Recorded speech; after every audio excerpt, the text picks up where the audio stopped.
celebration for Klay Thompson. He kind of swagged out, I'm not gonna lie.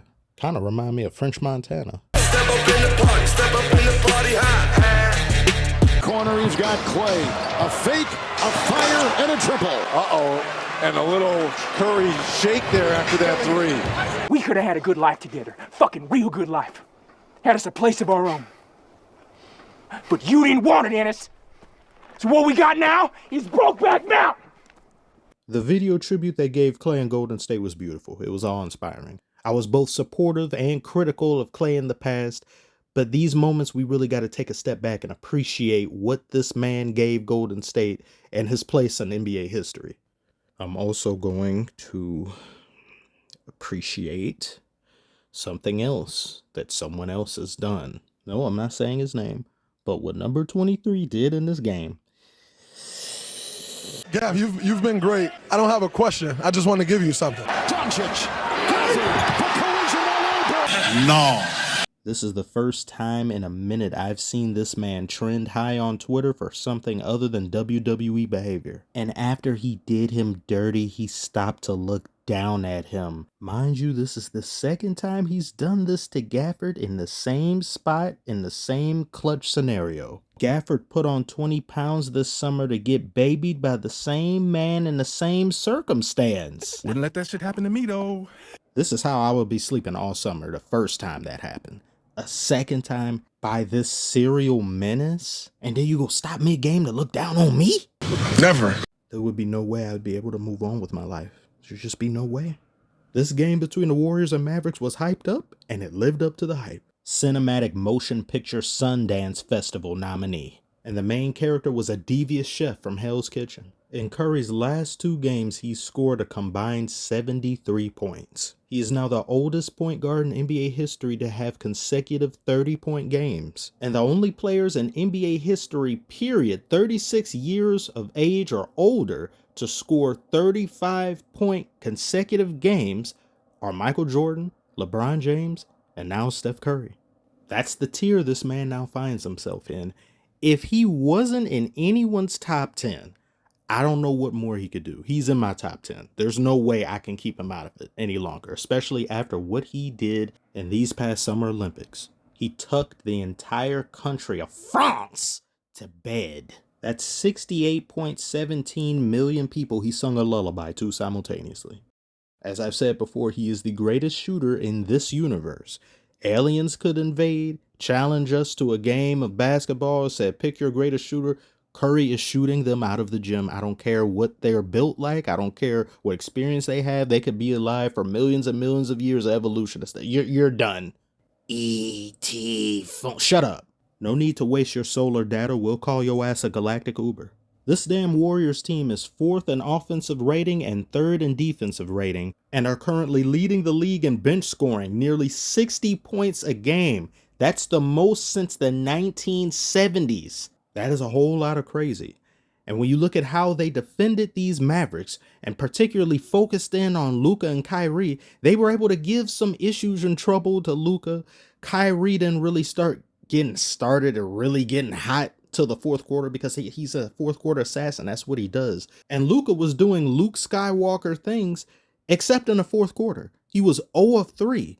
He played over 11 minutes, damn near 12 minutes, and didn't produce anything in the way of points for the team. Not including his playmaking ability, of course. He can facilitate shots, and he does so with beautiful passes.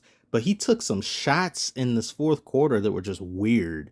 And Luka'd be taking some of these shots, and I know how much of a Jedi he is. But other than Curry will take wild shots, but most of the time when Curry takes them, he's got enough space or room to operate. There's enough distance between him and his defender and him being Curry where you look at it and say, I can see that going in. Luka be taking some of these shots with 1 or 2 defenders draped on him. That's kind of strange. but then you kind of don't want to question him because of how amazing, how magical he is, so you just think it might. The shots Curry will take don't make me raise an eyebrow like Luka's shots do. Does anybody else feel that way? Tell me in the comments below if you kind of get what I'm saying. Shams had relayed what Klay had said in his anticipation for this upcoming matchup, and then there was another interview or two where they asked him some questions about, well, do you still hang out with them? Do you still talk to them? And he basically said not really as of late, but he's just looking forward to play against them. That boy is locked in. He said, I see them boys when I see them on the court. He had a good game, and he was especially good in the fourth quarter. He only missed one of his 4 shots. 6 3-pointers on the night, and those 3-pointers were daggering the hell out of the Warriors. There'll be some who look at this, as well as some games going forward, and really start to wonder why the Warriors decided to part ways with Klay. I still think it was a good decision because you have Buddy Hield, who simply just doesn't have the baggage that's associated with Klay. And the baggage being the injuries, those costly injuries that took Klay out for basically, 2 years straight.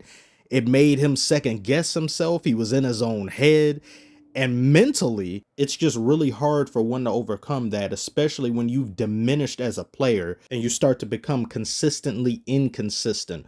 Whereas the Klay of old goes to sleep and wakes up with 18 points. And the Klay that was on the Warriors post-injury, it was kind of few and far between, which is why Steve Kerr ended up moving him to the bench and he's coming out here with the second unit. And Buddy Hield, you get what you got rid of with Klay, as well as somebody who can do more defensively and just a younger player, even though he's only about 3 years younger than Klay. Klay's recovery, both physically and mentally, just didn't fit and co-align with the Warriors' timetable because this Warriors team is constantly in win now mode every single year. And if a very important piece to this machine isn't functioning the way that it used to be, and there's no real hope of it doing so, an organization may decide to just pull the plug. But Klay seems to really feel at home on the Mavericks. It looks better and better game to game. And just the dynamic of Luka and Kyrie in terms of offensive firepower, they mimic the Warriors of old more so than the current Warriors. And you have a lot of people focusing in on the two of them that they kind of start to forget about you even being there. And this Mavericks loss, they don't have PJ Washington. They don't have Kleba. You're missing personnel that would have made the difference. But the end and how that fourth quarter happened after spending a bulk of the game playing catch up and kind of always seeming to be just out of reach, you finally get there and the mistakes start to happen, as well as not enough defense or pressure being applied to Curry. You had 2 or 3 different possessions, even earlier in the game, where Derek Lively was on him. Said, well, why does that keep happening? Don't keep letting them do that. And the Warriors just did a far better job defensively against the Mavericks than the Mavericks did to the Warriors. Wiggins was on Luka and was doing a really damn good job at guarding him. And you had them double teaming Luka. Even though they're not going to completely stop Luka, they're not going to make Luka speed up by any means. He and Jokic never speed up for nobody. They don't wait on the bus waits on them. You can still limit their overall effectiveness and just them dishing the ball or them having to take shots that they normally wouldn't take because there's just nothing else out there. So they did a damn good job. The record that the Warriors have right now is a testament to how good they are. And now the Mavericks fall below 500. I think some injuries have to do with it, but it could just be also when a team goes to the finals, they have a little bit more wear and tear or a recovery rate in which they need to get themselves together. Not all the time, but sometimes it can be showcased. The Celtics, though, they don't really have that problem, but whatever. In closing, this beautiful game, great game, marvelous game, back-to-back banger games that I had the pleasure of watching. And I also have the pleasure of creating for everybody each and every single day, which I can't thank you all enough for.